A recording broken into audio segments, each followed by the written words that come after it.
কোনো কিছুই আর আগের মতো নেই। চারপাশে এত আলো থাকতেও আমি সব জায়গায় অন্ধকার দেখি। রাজশাহীতে আজকে মা মেয়ে মিলে পরি সেজে ঘুরে বেড়াচ্ছি। সারাদিন আমি কষ্ট করি, কিন্তু মেয়ে গিয়ে ঘুরে ফিরে বাবাকেই ভালোবাসে। আমার বার্থডেতে পরার জন্য এই ড্রেসটা মাত্র 2 ঘন্টায় রেডি করা হয়েছে। দুর্ভাগ্যবশত বার্থডের দিন পড়তে পারিনি, বেরো হয়নি কোথাও। পরের দিন আসলে শুটটা করা। এদিকে আমার বর্ণা আপু আমার জন্য সুন্দর একটা গিফট নিয়ে আসছে, ইয়াররিং।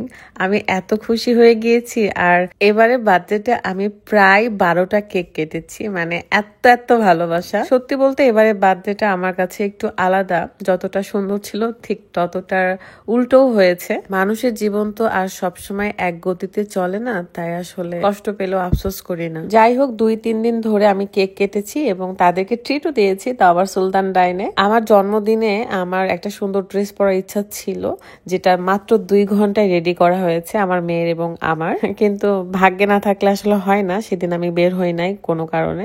পরের দিন আমি রেডি হয়ে বের হতে হতে আবার সন্ধ্যা হয়ে গিয়েছে। মানে সবকিছুই আমার অনুকূলে আর কি।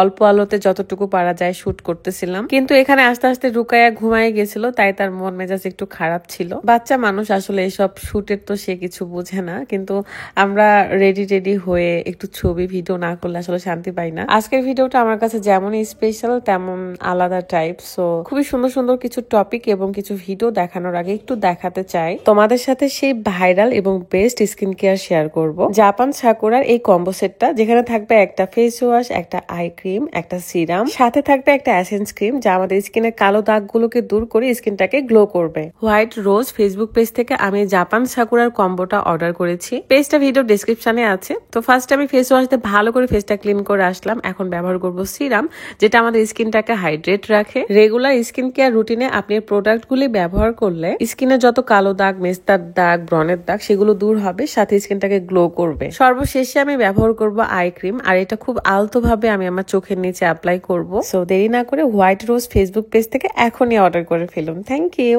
আজকের এই সুন্দর সাজ এবং হেয়ার স্টাইল সবকিছুই কিন্তু আমি তিথিস বিউটি লঞ্চ বিউটি পার্লার থেকে সেজেছি, এবং আপু নিজের হাতে সাজিয়েছে। আমি খুবই স্যাটিসফাইড ছিলাম। তিথি আপুর পার্লারটা ছিল রাজশাহী নিউ মার্কেট উপহার সিনেমা হলের সামনে। সো আমাকে কেমন লাগছে অবশ্যই কমেন্ট করে জানাবেন। আমার এখন আলাদা একটা ড্রেস ডিজাইনার আছে, সো নামটা পরে বলবো। ড্রেসটা পরে আমাকে কেমন লাগছে অবশ্যই জানাবেন। এবং তার মনের মতো করে কিন্তু হেয়ার স্টাইল করা। সে আমাকে বলেছিল আপু এভাবে পরিলেন ভালো লাগবে। সে চেয়েছিল যে আমি বার্থডের দিনই পরি, এই কারণে মাত্র 2 ঘন্টার মধ্যে রেডি করে দিয়েছিল। ভাগ্যে না থাকলে আসলে হয় না, তাই পরের দিনে আসলে পড়া লাগছে। সো এরকম সুন্দর সুন্দর ড্রেস আপনারা যদি নিতে চান তাহলে সই ফেসবুক পেজে নক করতে পারেন। পেজটা আমার কমেন্টে দিয়ে রাখবো। তাছাড়াও এত সুন্দর সুন্দর ভিডিও, পিকচার সবগুলোই কিন্তু সন্দীপ ভাইয়া করে দিয়েছে। সারাদিন আমি কষ্ট করি, কিন্তু আমার মেয়ে ঘুরে ফিরে তার বাবাকেই ভালোবাসে। এন্ড আমার মেয়েটাকে কেমন লাগছে অবশ্যই কমেন্ট করে জানাবেন।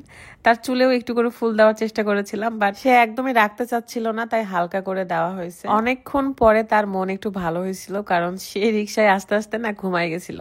এ কারণে মন মেজাজ খারাপ ছিল, ভিডিও করতে চায় না। আর পরবর্তীতে সবাই মিলে তার সাথে মজা করছিল, খেলতেছিল, এই কারণে তার মন ভালো হয়েছে। পরে আমার সাথে সে ভিডিও করে।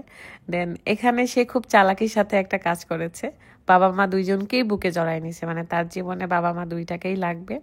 আমি তো ভাবছিলাম যে তার বাপের কাছে দৌড় দিবে। তো পরে আমার আরো একটা ভালোবাসার মানুষ, এই যে ঈশা আপু, তার সাথে ভিডিও করতেছিলাম।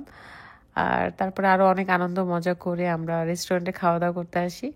আর এখানে বর্ণা আমার জন্য একটা কেক নিয়ে আসছিল, তারপরে একটা স্পেশাল গিফট যেটা দেখে আমি খুবই অবাক হয়ে যাই। সে ইয়াররিং নিয়ে আসছিল আমার জন্য, অ্যান্ড আমি আমার কানের দুলটা খুলে সাথে সাথে তার গিফটটা পরে নিই। থ্যাংক ইউ সো মাচ বর্ণা, অনেক অনেক ভালো থেকো তুমিও। এভাবেই দু ভরসা দোটানা করে আমার বার্থডেটা চলে যায়। অ্যান্ড 10 তারিখে বার্থডে ছিল, কিন্তু আজকে 15 তারিখ, আজকে এই শুটের ভিডিও আপলোড দিচ্ছি। সো মন ভালো ছিল না। সবাই দোয়া করবেন, ভালো থাকেন সবাই। অ্যান্ড ভালোবাসার মানুষগুলোকে আমরা ভালো রাখার চেষ্টা করি, এটুকুই বলবো। ভালো থাকবেন, আল্লাহ হাফেজ।